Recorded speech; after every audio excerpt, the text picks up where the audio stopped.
এই যে রাস্তাটা বর্ষাকালে আমরা 1 ঘন্টা লাগে পারাপার করতে, যদি একবারে এমার্জেন্সি রুগীও হয় রাস্তা তো মারা যায়। মানে এইটা ফারিবার কোনো সিস্টেম থাকে না, বর্ষা এলে নদীটা পুরো ভর্তি থাকে। আর একটা ডেলিভারি রুগী হইতে পারে না, বালা এক জায়গাতে আমরা আত্মীয় ভর্তি।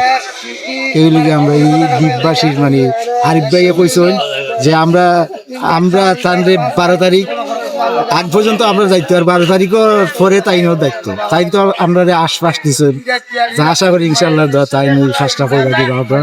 এটা হচ্ছে গিয়ে সিলেটের কোম্পানিগঞ্জ উপজেলার টুকের বাজার রাজনগর ফেরিঘাটের বৃষ্টি। আসলে এই বৃষ্টির জন্য ওই পারের মানুষ প্রায় দীর্ঘ কয়েক যুগ যাবত অপেক্ষা করছে এবং এইখানকার প্রায় 8 থেকে 9টি গ্রামের মানুষ এখানকার এই ব্রিজ দিয়ে আসা যাওয়া করে। সবচেয়ে বড় কষ্ট হয় যখন বর্ষাকালে যখন নৌকা থাকে তখন কিন্তু কষ্টের পরিমাণটা অনেক বেড়ে যায়। আমাদের দাবি থাকবে মাননীয় মন্ত্রী মহোদয় আরিফুল হক চৌধুরীর কাছে অতি শীঘ্রই যাতে এই টুকের বাজার এবং রাজনগরের মধ্যে একটি ব্রিজ দিবেন। ধন্যবাদ।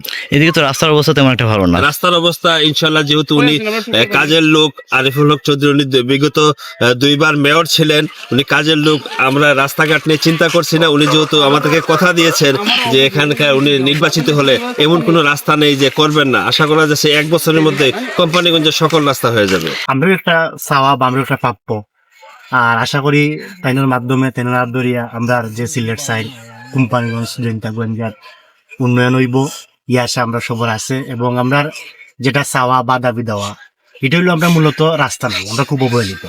আমরা যে কোম্পানিগঞ্জবাসী খুব অবহেলিত, বা আমরা 9 নং ওয়ার্ড বা উচ্চরণী ভাই আমরা এটা অনেক আগর একটা চাওয়া, যেটা করা মানে পরম্পরণ যে আয়, কিন্তু আমরা পাইরাম না।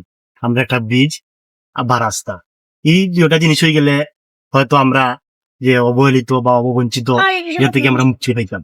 সিটিরে যখন সুন্দর করছো কিন্তু আমরা লেখাটা সুন্দর কথা যদি কারো নারী ফার বাই ওখানটাও আমরা সুন্দর